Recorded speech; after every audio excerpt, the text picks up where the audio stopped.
Good evening once more. Let's try that again from Broadcasting Scotland. My apologies for the technical issues that we have encountered this evening, which have delayed the start of our programme. But once again, it's Tuesday the 3rd of May. I'm Andrew Wilson, and this is Scotland at 7. First of all, this evening, I have the latest daily update from Ukraine on day 69 of the illegal Russian invasion, and then I will take a look at today's headlines from Scotland and around the world. Russian forces in the Donbas region of eastern Ukraine, where the bulk of the fighting is now taking place, are suffering from poor command and control, low morale, and less than ideal logistics, the US says.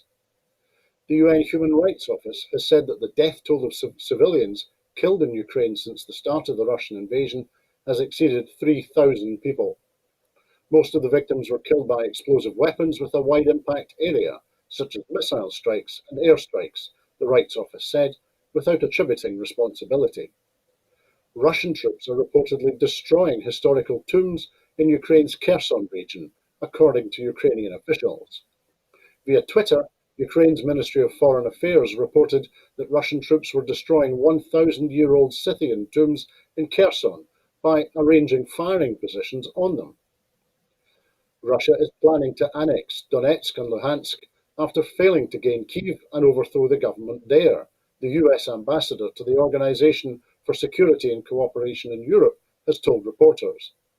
Russia might also consider doing the same in Kherson, where it is already imposing the ruble as the official currency.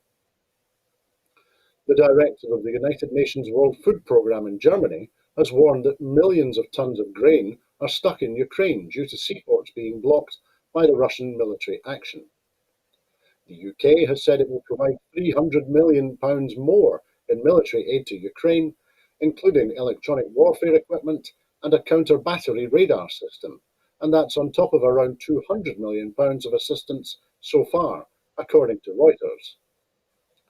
More than 70 of the 90 M777 howitzers the US planned to send are now in Ukrainian hands, along with over 140,000 155mm rounds for the howitzers, a senior official with the US Department of Defense has said. Germany said it was prepared to back an immediate EU embargo on Russian oil, a major shift from Moscow's biggest energy customer that could let Europe impose such a ban within days. Russia has rerouted internet traffic in the occupied Ukrainian region of Kherson through Russian communications infrastructure, the Internet Service Disruption Monitor NetBlocks said yesterday. And UEFA has banned Russian football clubs from participation in the 2022-23 seasons in the Champions League, Europa League, and the UEFA Nations League. Russia's bid to host Euro 2028 and Euro 2032 are also now no longer eligible. The European Union was preparing sanctions on Russian oil sales over its invasion of Ukraine after a major shift by Germany, Russia's biggest energy customer, which could deprive Moscow of a large revenue stream within days. Attempts to increase economic pressure on Russia come amid hopes of more evacuations from the besieged city of Mariupol, while the US warned that Moscow was preparing to formally annex the Donetsk and Luhansk regions in the country's east. The reports state that Russia plans to engineer referenda upon joining sometime in mid-May, said Michael Carpenter, the US ambassador to the Organization for Security and Cooperation in Europe, yesterday. He said that Russia was considering a similar plan in a third region, Kherson, where Moscow has recently solidified control and imposed use of its ruble currency. The European Commission is expected to propose a sixth package of EU sanctions this week against Russia, including a possible embargo on buying Russian oil. Kyiv says Russia's energy exports to Europe, so far largely exempt from international sanctions, are funding the Kremlin war effort with millions of euros every day.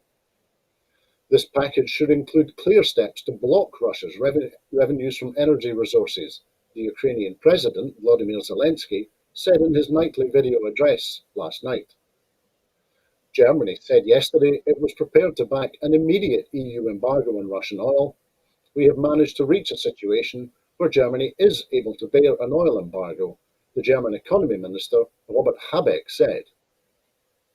EU ministers meeting yesterday warned that complying in full with Moscow's demand for gas payments in rubles would breach existing EU sanctions.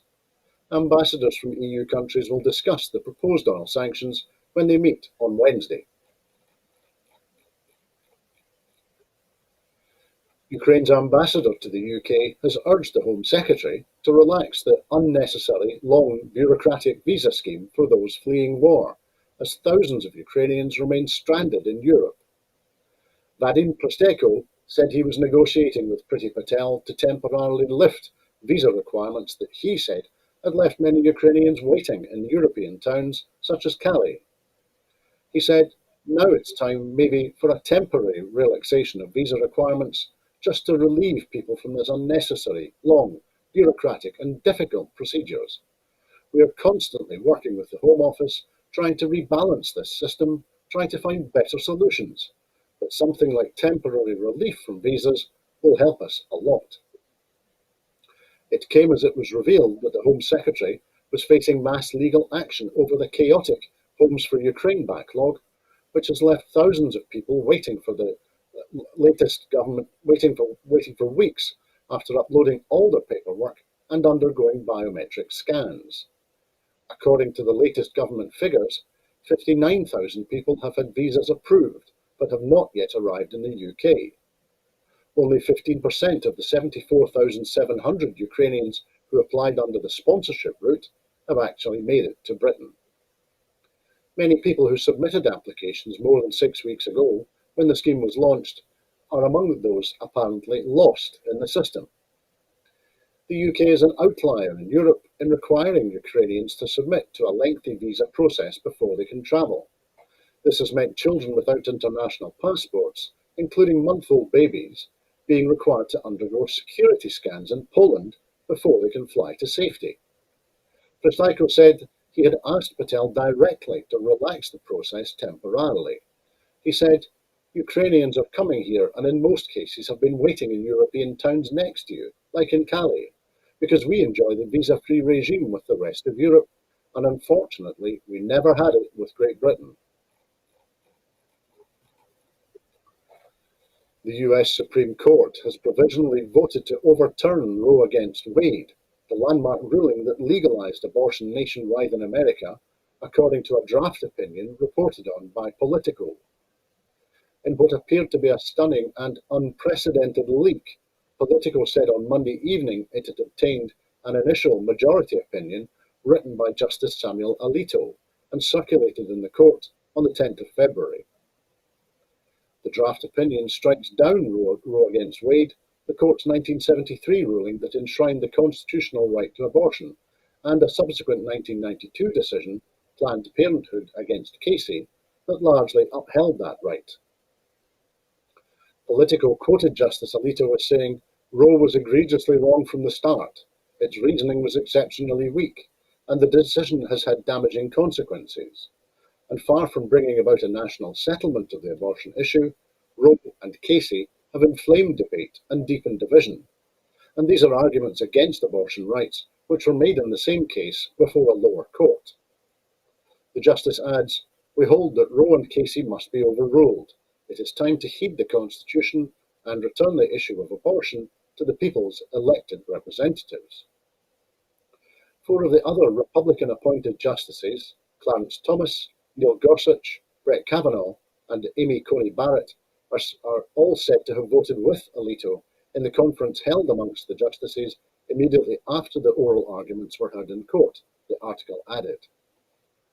After the initial vote among the justices following the oral argument, one is assigned the majority opinion and writes a draft. It is then circulated among the justices. At times, between the initial vote and the ruling being released, the voting alignment can change. A ruling is only final when it is published by the court.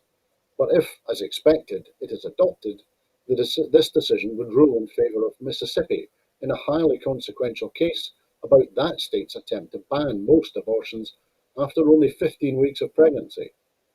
That would sound the death knell for the half-century guarantee of nationwide protection of reproductive rights and allow each state to decide whether to restrict or ban abortion. Several Republican-led states have already passed highly restrictive abortion laws in anticipation of such a ruling by the Supreme Court, which, thanks to 3 appointments by Donald Trump, now has a 6-3 Conservative majority. Just before we came on air, the Chief Justice, John G. Roberts, confirmed that the leaked document was authentic and announced an immediate investigation into the leak. After the political story broke, footage posted to social media showed a crowd of protesters gathering outside the Supreme Court late on Monday night, waving signs and chanting, "My body, my choice." Senator Bernie Sanders tweeted the news, showing Congress must pass legislation that codifies Roe against Wade as the law of the land in this country now. Polling has shown that relatively few Americans want to see Roe overturned. In 2020, AP Votecast found that 69% of voters in the presidential election said the Supreme Court should leave the Roe against Wade decision as is, and just 29% said that the court should overturn the decision. BP's profits more than doubled to £5 billion in the first 3 months of this year, the highest quarterly profit in more than a decade, helped by soaring oil and gas prices. Analysts had expected a figure of £3.6 billion, and the higher profit has renewed calls by campaigners for a windfall tax on oil and gas companies. Campaigners argue that the money raised by the tax could be used to ease the burden for those hardest hit by the cost of living crisis. The Chancellor Rishi Sunak hinted last week for the first time that a windfall tax was a possibility if energy companies did not properly reinvest bumper profits. However, this morning, Boris Johnson argued against such a tax. If you put a windfall tax on the energy companies, what that means is that you discourage them from making the investments that we want to see that will, in the end, keep energy prices lower for everybody, the Prime Minister told ITV. Francis O'Grady, the TUC General Secretary, said, "At a time when households across Britain are being hammered by soaring bills and prices, these profits are obscene. The government must stop making excuses and impose a windfall tax on oil and gas companies." Bernard Looney, the BP chief executive, said war in Ukraine was driving up living costs, which was creating a terrible situation for many people around the world. He said BP was working closely with governments on the trilemma of delivering cleaner, reliable and affordable energy. He estimated that 1 million barrels of Russian oil a day has been removed from the market, and this could double this month under existing sanctions, and that's even before the EU decides on an oil embargo, which is now supported by Germany. BP announced a £2 billion share buyback programme on the back of the bumper profits. Looney has pledged that the company will buy back at least £800 million of shares every quarter while oil prices are above $60 a barrel. War in Ukraine has driven Brent crude, the global benchmark, above $100 a barrel. The company also said it intended to invest up to £18 billion in the UK's energy system by the end of 2030, including offshore wind projects in the Irish Sea in partnership with the German energy firm EnBW, and £1 billion in electric vehicle charging points. BP says it is raising investment from 10 to 15% of capital to 15 to 20% of capital. The Scottish Greens have renewed calls for a windfall tax on energy companies to accelerate our pathway towards a just transition away from fossil fuels. This follows the soaring profits from BP and other fossil fuel giants. The Scottish Greens energy spokesperson, Mark Ruskell MSP, has said, "Far too many families are struggling and facing costs they simply cannot afford. Nobody should have to choose between heating and eating, but for some, they can now afford neither. For fossil fuel giants, times have rarely been better. Introducing a windfall tax on the obscene profits made by the energy companies would be a vital step in raising the money that is needed to help households pay for their fuel bills. It would allow us to supercharge energy efficiency programs, invest in renewables at a faster rate, and help homeowners to decarbonise their homes to make them warmer and more energy efficient. We need immediate action from the Treasury before costs go up again. There is no time to waste, if we are to take the climate action that is needed to reduce household bills and accelerate our pathway towards a just transition away from fossil fuels. The UK government is to formally consider the impact of its flagship energy efficiency plan on people most at risk from soaring bills, citing the conflict in Ukraine as a factor. This move comes after officials admitted they did not carry out an equality assessment of the heat and building strategy before it was announced last autumn. It sets out to slash carbon emissions from 30 million homes and workplaces and is a key part of the UK's net zero target.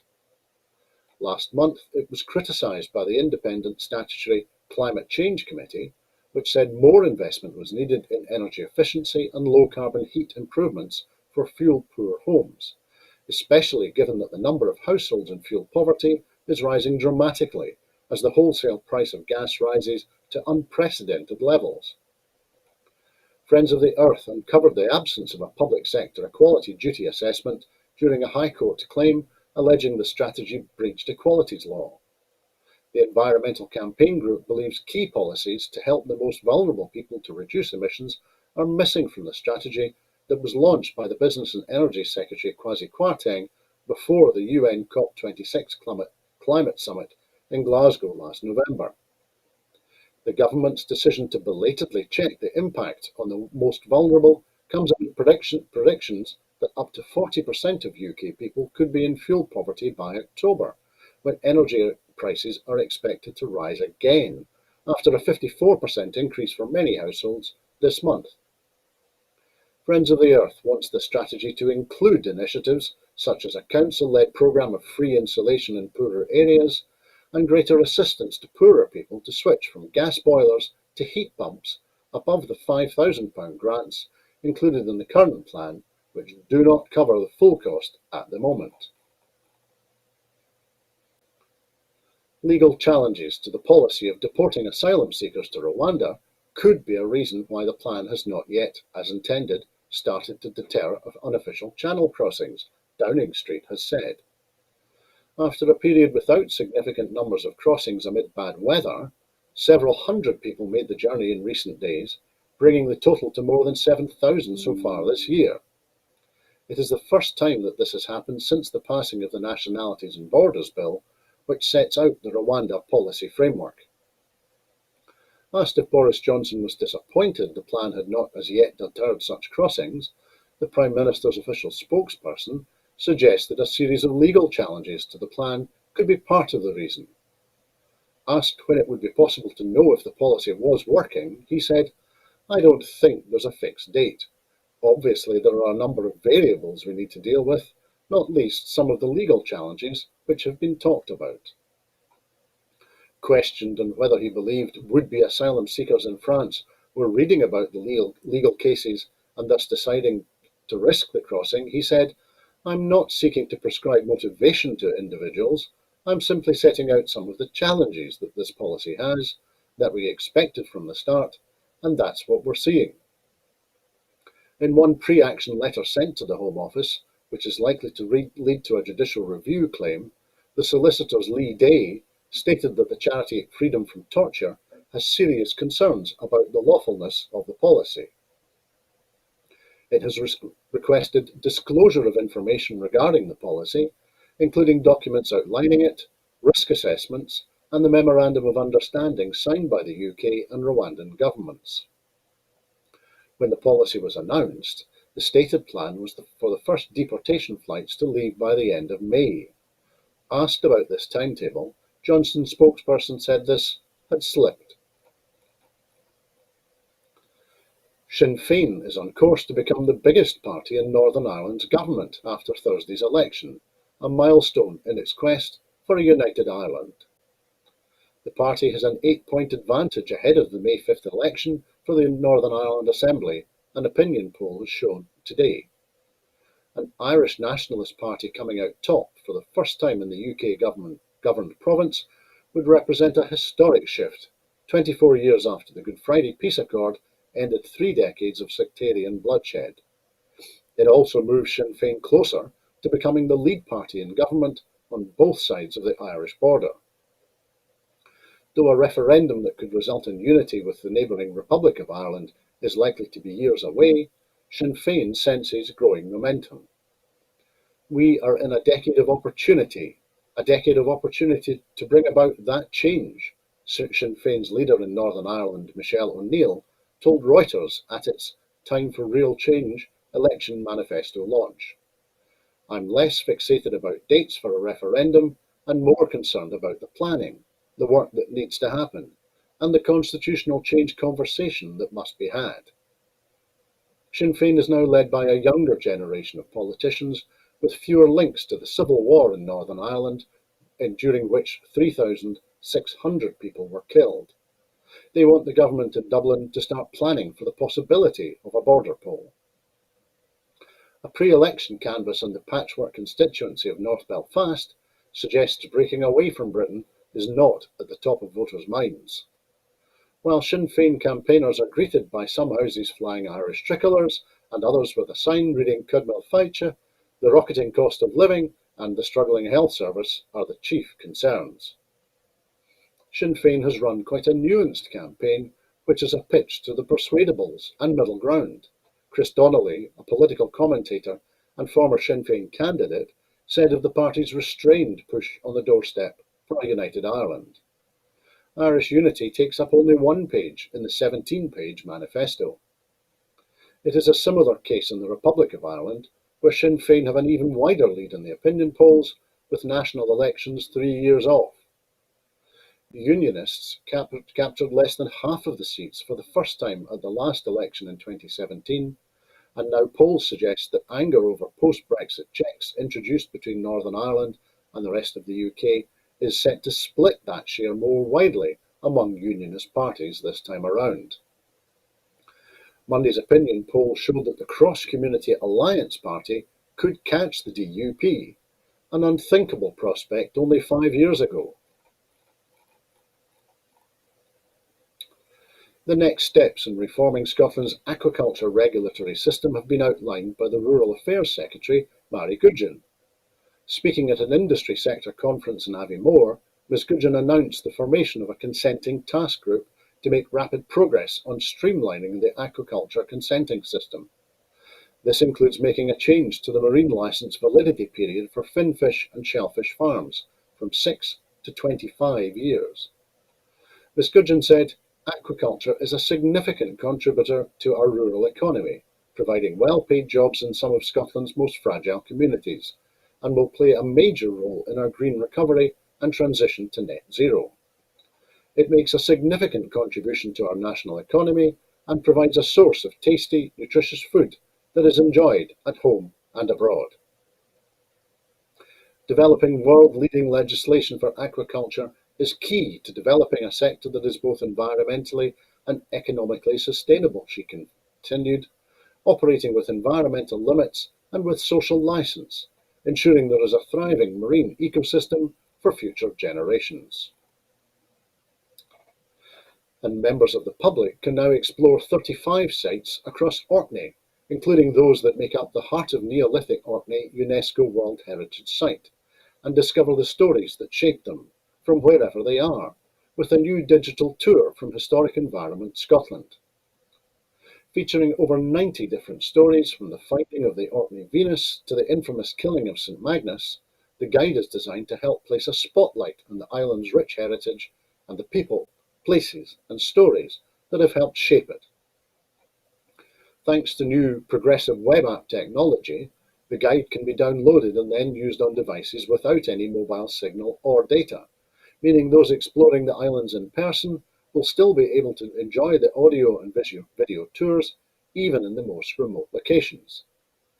From Neolithic houses, standing stones and chambered burial cairns to churches, military installations and a 19th century mill, users will be able to discover the unique history of the 35 of the Historic Scotland sites across 10 islands. These include drone footage for renowned attractions like the Neolithic settlement at Skara Brae and the Maeshowe Chambered Cairn, whilst with the help of 3D digital models, the public will be able to journey inside some of the less accessible sites across the islands, like the home of Papa Westray Chambered Cairn and the Tafarzoa Tuig Chambered Cairn.